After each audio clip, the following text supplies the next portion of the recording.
Hi guys, ඉතින් අද video එක ගෙනාවේ ඔයාලට ෆෝන් එකක් කොහොමද හරියටම PC එකක් කරන්න කියලා. ඉතින් යාළුවනේ වීඩියෝ යන කලින් මගේ channel එක subscribe කරලා bell icon එක නැතුවල දාලා මගේ channel එකට එකතු වෙන්න. ඉතින් යාළුවනේ මේක මේ විදිහට ඔයාලට game ගහන්න පාවිච්චි කරන්න පුළුවන්. ඒ විතරක් නෙමෙයි ඔයාලගේ ෆෝන් එකකින් කරන ඕනෑම වැඩකට මේ විදිය පාවිච්චි කරන්න පුළුවන්. ඉතින් මේ විදිහට ෆෝන් එක set කරලා ඔයාලට ඕනෑම දෙයක් කරන්න පුළුවන්. ඉතින් යාළුවනේ වැඩි කතා නැතුව අපි වීඩියෝ එකට ගිහින් වීඩියෝ එකෙන් කතා කරමු.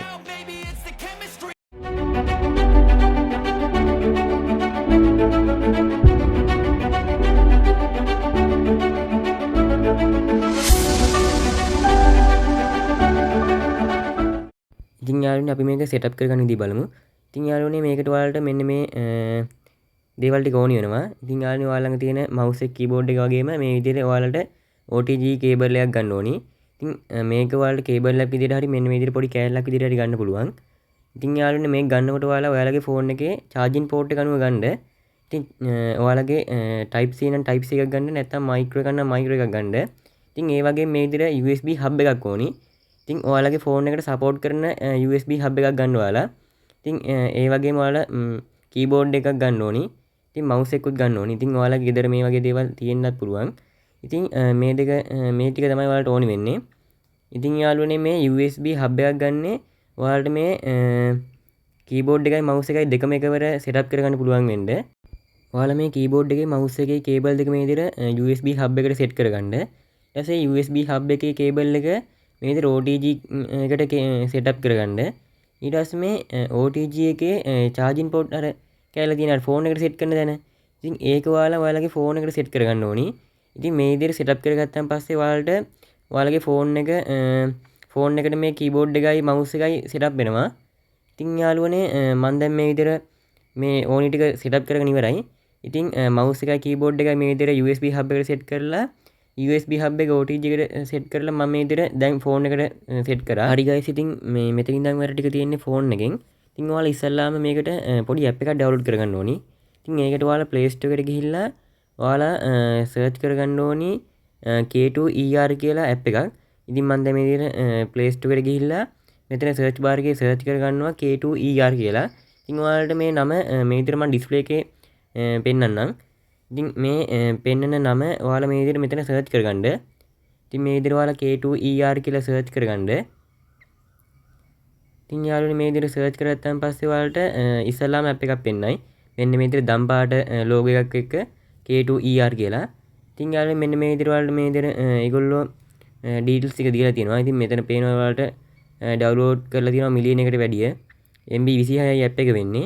ඉතින් යාළුවනේ ඔයාලා මේ app එක download කරගන්න ඕනි. ඉතින් යාළුවනේ ඔයාලා මේ වීඩියෝ එකේ තප්පරයක්වත් skip කරන්න එපා. ඉතින් මෙතන ඉඳන් තියෙන setting එකක් හරි වැරදුනොත් එහෙම ඔයාලට මේ වැඩේ හරියටම සිදු කරගන්න වෙන්නේ නැහැ. ඉතින් මම මේ විදිහට app එක download කරගත්තා මගේ ෆෝන් එකට. ඊට පස්සේ යාළුවනේ මේ විදිහට මම මේ app එක open කරනවා. ඉතින් යාළුවනේ ඔයාලා දෙයක් කියන්න තියෙනවා. මේ app එකට යනකොට ඔයාලා අර setup කරපු අර keyboard එකයි mouse එකයිම ඔයාලා ගලවන්න ඕනි. ඉතින් අර OTG cable එක ගලවන්න. ඊට පස්සේ ඒක ගලවලා මේ විදිහට app එකට ගිහිල්ලා ඉතින් යාළුවනේ ඊළඟ වැඩ ටික කරන්න ඔයාලගේ ෆෝන් එකේ setting එකට යන්න ඕනි.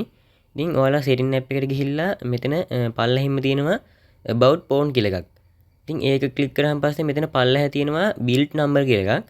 ඉතින් මේ build number කියන එක හත් පාරක් ක්ලික් කරලා ඔයාලගේ ෆෝන් එකට අලුතෙන් setting එකක් add කරගන්න ඕනි අර develop option කියලා. ඉතින් ඔයාලා මේ develop option එක on කරලා තියෙනවා නම් මේ build number කියන එක හත් පාරක් ක්ලික් කරන්න ඕනේ නැහැ. ඉතින් යාළුවනේ දැන් අපි develop option on කරගෙන ඉවරයි. ඉතින් යාළුවනේ ඊට පස්සේ ඔයාලා මේ setting app එකෙන් back වෙන්න. හරි, ඉතින් යාළුවනේ දැන් තියෙන්නේ අපිට අපේ app එකේ setting ටික හදාගන්න. ඉතින් යාළුවනේ මේ app එකේ setting ඔයාලට 6ක් හරි 7ක් හරි හදාගන්න තියෙනවා. ඉතින් මුලින් ඉඳන් මම කියා දෙන්නම්. ඉතින් ඉස්සෙල්ලාම ඔයාලා app එකට ගිහිල්ලා මෙතන තියෙනවා උඩම tip to activate K2ER කියලා setting එකක්. ඉතින් යාළුවනේ ඔයාලා මේක setting එක ක්ලික් කරගන්න. එතකොට මේ වගේ interface එකක් තමයි එන්නේ. ඉතින් මෙතන පල්ලෙහා තියෙනවා මෙතන enable කියලා බටන් එකක්. ඉතින් යාළුවනේ මේ enable කියන බටන් එක ක්ලික් කරාන් පස්සේ ඔයාලා මේ විදිහට develop option එකට තමයි එන්නේ. ඉතින් මේ develop option එකේ පල්ලෙහාට ගියාම තියෙනවා USB dbin කියලා setting එකක්. ඉතින් මේකේ ඔයාලා මේ ටික් එක දාගන්න. ඉතින් මේ USB dbin කියන එක ඔයාලා on කරගන්න. ඉතින් මේ විදිහට මේක on කරගත්තාන් පස්සේ ඔයාලට තියෙන්නේ මේ setting එකෙන් back වෙලා මෙතන මේ එතකොට ඔයාලගේ අර පළවෙනි setting එක complete. ඊට පස්සේ දෙවෙනි setting එකෙත් මේ විදිහට enable කියන එක ඔයාලා click කරගන්න ඕනි. එතකොටත් ඔයාලා මේ විදිහට ඔයාලගේ develop option එකට ඇවිල්ලා මේ විදිහට පල්ලෙහාට යන්න ඕනි. ඊට පස්සේ මෙතන තියෙන ඔයාලට මෙතන පල්ලෙහාටම යන්න ඕනි. ඊට පස්සේ මෙතන තියෙනවා allow screen always on setting කියලා. allow screen always on setting කියලා. ඉතින් මේක ඔයාලා ටික් එක දාගන්න. ඉතින් ඊට පස්සේ මේ විදිහට පල්ලෙහාට ගියාම තුන්වෙනි setting එකෙත් enable කියලා තියෙනවා. ඉතින් ඔයාලා මේ මෙතන තුන්වෙනි එකත් enable දුන්නාම මේ විදිහට develop option එකට යනවා. ඉතින් ඒක පල්ලෙහාට ගියාම මේ විදිහට ඔයාලට තියෙනවා wireless debian කියලා. ඉතින් මේ wireless debian කියන එකත් ඔයාලා on කරගන්න ඕනේ. ඉතින් යාළුවෝ ඔයාලට මේක පැහැදිලි නැත්නම් අර මේ සටහන බලලත් ඔයාලා මේ විදිහට මේක on කරගන්න පුළුවන්. ඉතින් හතරවෙනි setting එකෙත් මේ විදිහට enable දීලා ඔයාලා පල්ලෙහාට යන්න ඕනේ. ඉතින් මේකේ කරන්න තියෙන යාළුවනේ මෙතන ඔයාලට pin එකක් හම්බ වෙනවා. මේ pin code එක ඔයාලට උඩින් පොඩි තැනක මේ විදිහට type කරන්න තමයි තියෙන්නේ. ඉතින් මේ code එක ගන්න අර අපි ඉස්සෙල්ලා on කරගත්ත wireless debian කියන එකට යන්න ඕනේ. ඉතින් ඒකේ මේ විදිහට prepare device with preparing code කියලා එකක් ඇති. ඉතින් මේ code කියන එක click කරගත්තාන් පස්සේ මෙතන ඔයාලට code එකක් පෙන්නයි උඩින්. ඉතින් ඒ උඩ පෙන්නන ලොකු code එක ඔයාලා අර අපිට අර enter කරන්න තිබ්බ තැන ඔයාලා මේ විදිහට type කරලා මෙතන enter කරන්න. ඉතින් අර උඩ තියෙන ලොකු code එක තමයි ඔයාලා මෙතන දෙන්න ඕනි. ඉතින් ඒක දුන්නාම මෙන්න මේ විදිහට තැනකට එයි ඔයාලා. ඉතින් ඔයාලා මේ විදිහට මෙතන load වෙනවා. activating කියලා මේ විදිහට load වෙලා ඉතින් මේ විදිහට ඔයාලගේ phone එකට මේ විදිහට මේ app එක setup වෙනවා. ඉතින් අර game ගහන්න ඕනි ටික මේ විදිහට setup වෙනවා. ඊට පස්සේ මේ විදිහට ඉතින් යාළුවනේ මෙතන තියෙන ඔයාලට mapping apps කියලා setting එකක්. ඉතින් එතන කතරයක් එක තියෙන්නේ. කතරේ ක්ලික් කරාන් පස්සේ මෙන්න මේ වගේ තැනකට එයි. ඉතින් ඔයාලා මෙතන apps select කරන්න තමයි තියෙන්නේ. ඉතින් ඔයාලට ඕනි apps ටික මෙතන select කරන්න.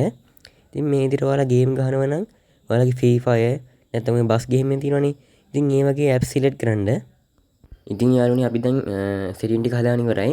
ඉතින් යාළුවනේ දැන් ඔයාලා අර phone එකට අර mouse එකයි keyboard එකයි set කරගන්න. ඉතින් යාළුවනේ අපි දැන් game එකක් ගහලා බලමු. ඉතින් යාළුවන්ට පේනවා ඇති දැන් ඔයාලගේ අර game එකට යනකොට ගොඩක් දේවල් වෙනස් වෙලා තියෙනවා. සමහරක් තැන් වලට ඉලක්කම් අකුරු හැම වැටලා තියෙනවා. ඉතින් ඒ game එකේ controller ඉතින් අර mouse එකෙමුයි keyboard එකෙමුයි game ගහද්දී mouse එකේ ඔබන්න ඕනි බටන් තමයි මෙතන වෙනස් කරන්න හදන්න තියෙන්නේ. ඉතින් යාළුවනේ ඔයාලා ඉස්සල්ලාම මේ වගේ තැනකට අර game එකේ මේ start වෙන තැනට එනවනේ. යාළුවනේ ඊට පස්සේ ඔයාලා start කරාන් පස්සේ මේක start කරන්න. ඊට පස්සේ තමයි මේ setting ටික හදාන්න තියෙන්නේ මේකේ. ඉතින් ඊට පස්සේ ඔයාලා මේ වගේ තැනකට එනවනේ. ඊට පස්සේ මෙතන ඔයාලට උඩින් පේනවා මෙතන මේ K2ER කියලා පොඩි setting එකක් වගේ එකක් තියෙනවා. ඉතින් ඔයාලට මේකෙන් කරන්න තියෙන්නේ අර game එකේ keyboard එකෙන් control වෙන තැන් වෙනස් කරගන්න පුළුවන් මෙතනින්. ඉතින් මම දැන් පෙන්නන්නම්. ඉස්සෙල්ලාම ඔයාලා කරන්න ඕනේ මේ K2ER කියන එක touch කරගන්න ඕනේ. ඉතින් ඒක touch කරගත්තාන් පස්සේ මෙන්න මේ වගේ තැනක අර ඔයාලට අර button හදන්න තියෙනවා. ඉතින් යාළුවනේ ඉස්සෙල්ලාම ඔයාලා දැන් ඔයාලගේ අර fire button එකට නම් මෙතන fire button එක click කරලා ඔයාලගේ mouse එකේ mouse එක click කරාන් පස්සේ ඒක මේ වෙනවා. ඉතින් ඊට පස්සේ මේක මම පෙන්නන්නම්. ඉතින් ඔයාලා මේකට මේ mouse එකේ arrow එක මේ දෙන්න. ඒ වගේ ඊට පස්සේ ඔයාලා jump එකට මේ විදිහට ඔයාලා space button එක දෙනවා නම් keyboard එකේ space button එක දෙනවා නම් මේ විදිහට space දුන්නාම මෙතන okay දෙන්න තියෙන්නේ. ඉතින් ඊට පස්සේ මේ විදිහට දැන් ඔයාලගේ fire button ඊට පස්සේ zoom ඒ වගේ තැන් වලට මේ ඔයාලට ඕනි බටන් දෙන්න run එකට. එහෙම දීලා ඔයාලා ඊට පස්සේ ආය back වෙනවා. ඒකෙන් back වුණාන් පස්සේ ආයෙම ඔයාලට එතන Free Fire කියලා තැනින් ආයෙම start දෙන්න ඕනි. ඉතින් එතකොට ඔයාලට පේනවා ඇති keyboard එකෙන් මේ ඔයාලට game එක play කරන්න පුළුවන් keyboard එකෙමුයි mouse එකෙමුයි. ඉතින් ඔයාලා දැන් පේනවා ඇති කොච්චර මේ smooth විදිහට ඔයාලට game එක play කරන්න පුළුවන්ද කියලා. ඉතින් යාළුවනේ විතරක් නෙමෙයි ඔයාලා දැන් මේ අතින් game එක play කරන්නේ වෙනදා. ඉතින් ඔයාලා අතින් play කරද්දී සමහරක් තැන් වලට මග හැරෙනවා. ඉතින් සමහරක් තැන් වලට බලා ගන්න වෙන්නේ නැහැ. ඉතින් ඒක නිසා මොකක් හරි mistake එකක් වුණා නම් මේ ක්‍රමයේ මගින් ඔයාලට නිවැරදි පැහැදිලිව game එක බලාගෙන ගහන්න පුළුවන්. ඉතින් යාළුවනේ අද වීඩියෝ එක ගෙනා මේ සම්බන්ධව ඉතින් මේක ගැන මට පොඩි දෙයක් කියන්න තියෙනවා. ඉතින් ඔයාලා මේක කරනවා නම් ඔයාලගේ phone එක අඩුම 4GB RAM එකවත් තියෙන්න ඕනි. ඉතින් 4GB RAM එකෙන් උඩ කට්ටියට මේක play කරන්න පුළුවන්. ඉතින් මේ විදිහට mouse එකෙමුයි keyboard එකෙමුයි. ඉතින් යාළුවනේ ඔයාලගේ ෆෝන් එක 4GB RAM එකට වඩා තියෙනවා නම් 4GB RAM එක නම් ඔයාලා මේක අත්දැක බලන්න. ඉතින් යාළුවනේ වීඩියෝ එක හොඳයි නම් වීඩියෝ එකට ලයික් එකක් දාන්න. ඉතින් පාලහින් තියෙන subscribe button එක click කරලා මගේ channel එකටත් උදව්වක් දෙන්න. ඉතින් යාළුවනේ මේ වගේ ලස්සන වීඩියෝ එකකින් හමු වෙමු. ඉතින් අද හමු ගන්නවා. ඔබට සුබ දවසක්.